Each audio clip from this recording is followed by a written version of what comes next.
이 노동인권 변호사 할 때 이재명이 기억하는 사건이 두 개가 있는데, 하나는 제가 그 회사 제목은 이 책에 보면 나오는데 그 회사 제목이 좀 어려워갖고 제가 잊어버렸어요. 그 일본계 기업이었습니다. 일본 자본이 세운 기업인데 전자부품 회사였어요. 거기 전자부품 회사에 노동자가 한 200명 되는데 전부 여공들. 그 여공들이 어느 날 갑자기 이 회사가 폐업을 하고 문을 닫아버린다고 그러니까 졸지에 직장을 잃어버리게 된 것 아닙니까? 이재명에게 쫓아와서 우리를 살려달라고 그럽니다. 그래서 이재명이 이 사건을 맡아가지고 이 회사가 진짜 경영이 어려워서 문을 닫는 것인지 아니면 위장 폐업을 하는 것인지 밝혀내가지고 전원 다 복직시킵니다. 전원 다 복직시킵니다. 근데 이게 참 얼마나 어렵겠습니까? 왜 작심을 하고 이 소송에 달라붙었냐 했더니 그 회사 200명 여공들의 얼굴을 보니까 자기 누이 동생이 생각나더라고요. 여동생.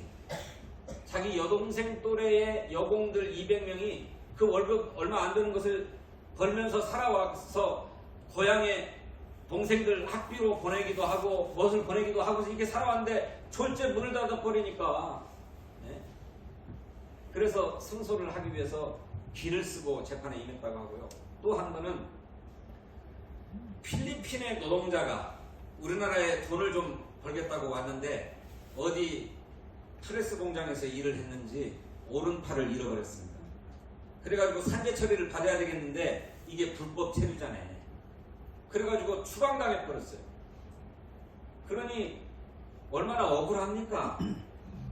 불법 체류자라 추방은 당해도 산재로는 인정받아서 보상은 받고 치료는 받아야 될 것 아니었어요. 근데 우리나라도 야박한 나라죠. 불법 체류가 먼저니까 추방부터 시켰어요. 그러면 여기서 소송을 끝낼 수도 있는데 이재명 변호사가 악착같이 소송해가지고 승소하게 만듭니다. 그래가지고 산재보험료 받아서 필리핀 본국에 보내줘요. 이걸 잊지 못한 사건이라고 이재명 변호사가 얘기를 하는데 천상 노동자입니다. 천상 어려움을 아는 사람입니다. 그렇게 변호의 길을 가자 이제 성남시의 대표 인권 변호사가 된 거예요. 그래서 성남 시민모임이라고 하는 성남 시민운동 단체의 대표가 됩니다. 대표가 되었을 때 두 개의 일을 크게 해요. 이게 이제 많은 일을 했겠지만 제일 큰 일 두 가지. 하나는 성남시 분당구에 백궁 정자동이 있어요. 백궁 정자지구라고 그러는데 이 백궁 정자지구에 업무시설이 들어설 땅을 업체가 용도 변경해달라고 성남시에다 대고 로비를 합니다. 왜냐하면 업무시설을 지으면 이를테면 회사 건물 뭐 이런 것들을 지어야 돼. 산정 건물 이런 것들을 지어야 되는데 이게 다 분양되고 회사가 들어서면 좋겠지만 땅값이 비싸니까 잘 안 들어서요. 그런데 여기다 아파트를 지으면 분양은 다 돼버리고 떼돈을 벌게 되니까 이 업무시설 지구로 지정되어 있는 땅의 용도를 주택지구, 주거지구로 변경해달라고 로비를 하는데 이게 끝내 안 돼가지고 포스코가 270억 위약금을 물어주고 땅을 그냥 내놔버립니다. 그러자 이 땅을 사들인 개발업자가 성남시, 당시 성남시장이 김병량 시장인데 그 김병량 시장에게 로비를 해가지고 용도를 바꿔요. 그래서 챙겨간 개발이익이 얼마냐? 1조 원. 이거 완전 부당한 특혜다 해가지고 파헤치려고 했어요. 성남시민모임 대표로서. 이것도 이제 그 사연이 뒤에 나오는데 이 일에 뛰어드니까 개발업자들이 이재명을 처음에는 1단계로 회유를 하려고 회유. 20억 줄 테니까 참아달라. 20억이 뭔 돈이냐면 이재명은 시민운동을 열심히 성남에서 하는데 자기네들의 이런 취지를 제대로 알려주는 언론이 없으니까 성남 시민의 신문을 하나 창간을 해가지고 우리 독자적인 목소리를 낼 수 있었으면 좋겠다 해가지고 시민의 신문을 만들고 싶어 했어요. 근데 그 시민의 신문 만드는데 20억 들어가는 거예요. 우리 노조들도 노보 만들잖아요. 노동조합의 목소리를 누가 안 실어주니까 독자적인 신문을 내려고 하잖아요. 성남 시민도 그랬는데 20억 주어서 성남 시민의 신문 만들어줄 테니까 입 다물고 있으라. 무슨 소리 하냐. 못한다. 그러니까 2단계로 협박을 해요. 이재명한테 전화해가지고 나쁜 놈아 개새끼야 욕을 하는 것은 좋은데 새벽 2시에 집으로 전화해가지고 당신 아들이 어느 학교 몇 학년 몇 반이지 가만 안 놔둔다 이런 얘기를 했다는 거예요. 그러자 이재명이 가스총을 사갖고 다닙니다. 가스총을. 언제 당할지 모른다. 그러고도 안 굽혀지니까 세 번째로는 음해하고 모략을 해요. 저거 알고 보면 더러운 놈이다.